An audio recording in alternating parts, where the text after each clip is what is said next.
皆さんこんにちは。明朗快活チャンネルの明朗です。今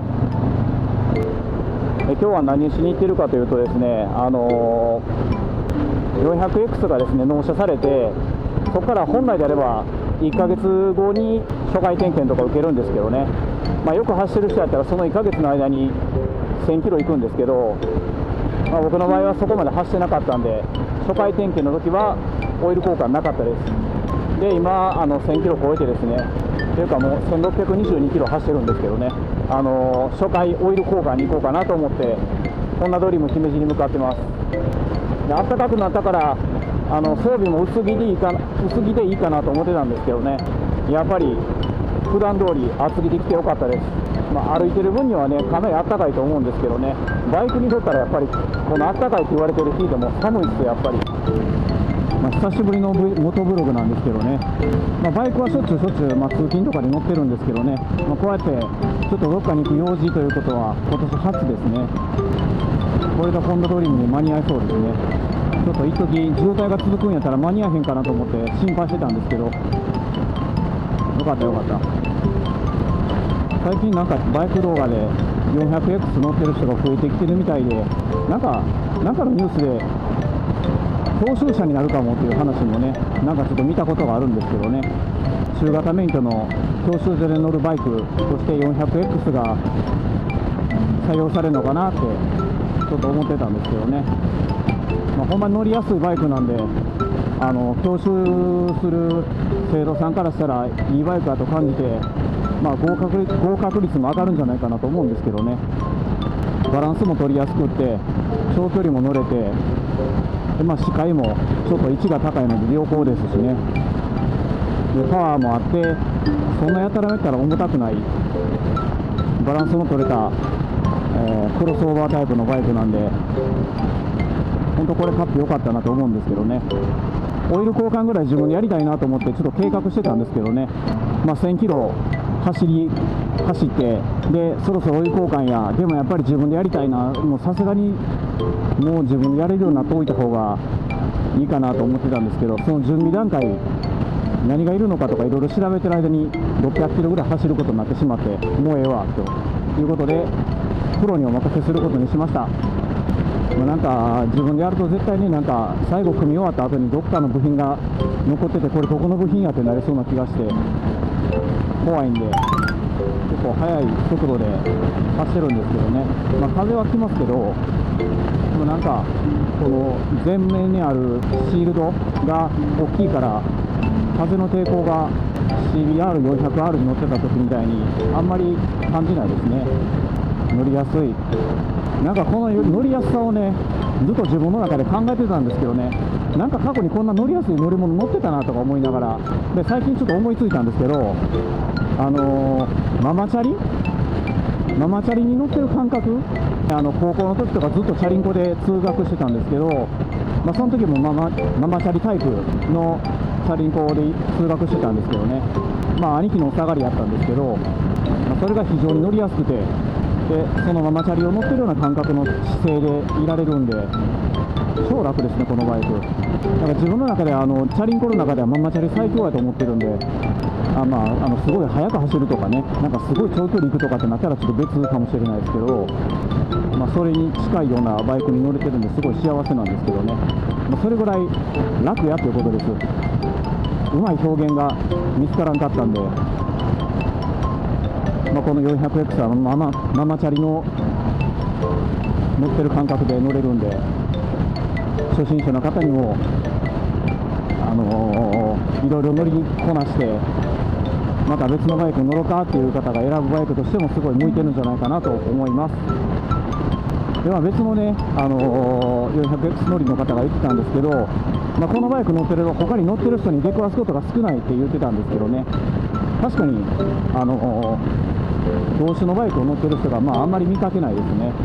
でもそのうちまたどんどん増えてくるんちゃうかなと思うんですけどね。結構コメントでもこのバイク気になってましたという方からのコメントをいただいてありがとうございます。ほんまねママチャリ乗ってるみたいですよ。めちゃめちゃ乗りやすいんで、めちゃめちゃ乗りやすいんで、ぜひ買ってください。例えばね、年末に見てたんですけど、ワンピース、ネットフリックスずっと見てたんですけどね、ようやくテレビに追いつきました。ワノ国の話で今追いついてます。一時ね、そのネットフリックスの動画を見てるときに12月31日で配信終了って出るんですよ、メッセージが。慌てて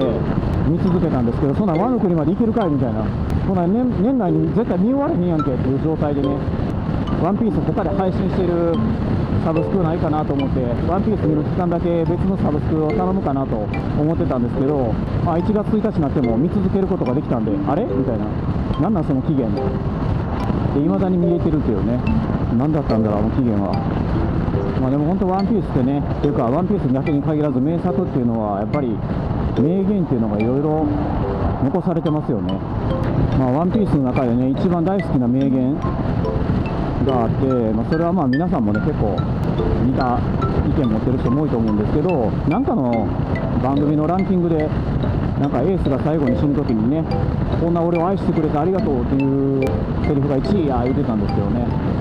僕が1位やと思う名言はですね、エースを助けようと思って、でも助けれなかったルフィがですね、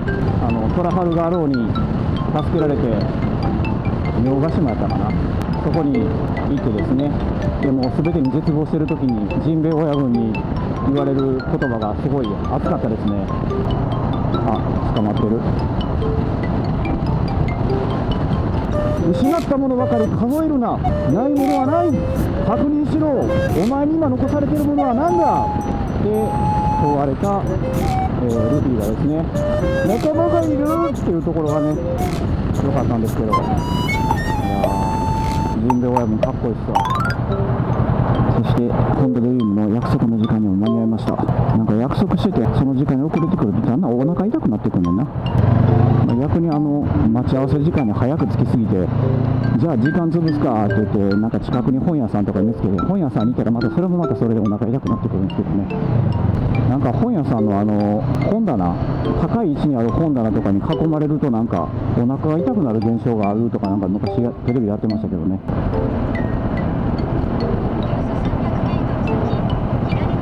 はい、ではもうすぐホンダドリームなんで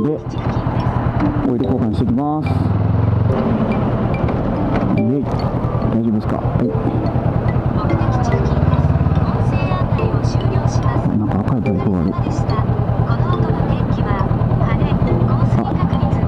線のところに止めてしまった。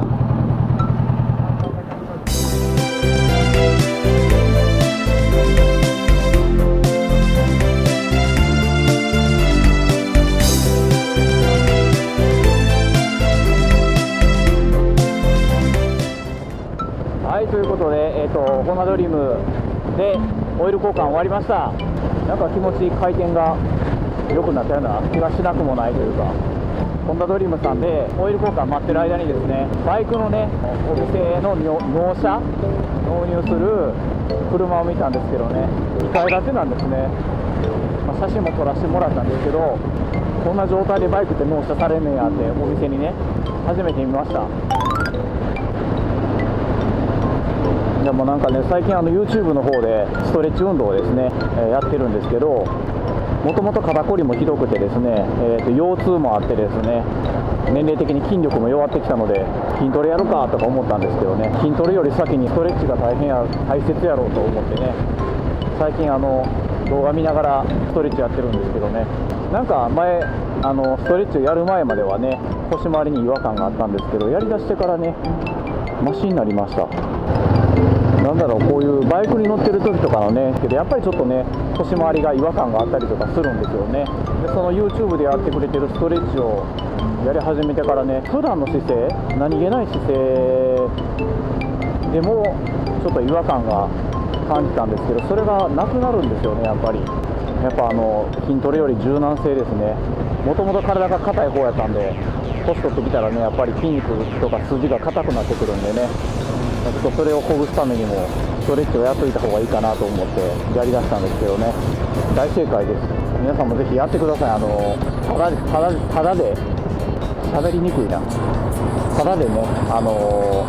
ストレッチ運動解説しながら健康になれるんでおすすめです。ではこんな感じで今日は、ただオイル交換に行ってきましたというだけの動画なんですけどね、また次回はツーリング動画を上げたいと思いますので、またよかったら見てください。それでは明朗快活チャンネルの明朗でした。また次回もよろしくお願いします。ふとした時にこぼれた言葉があなたを傷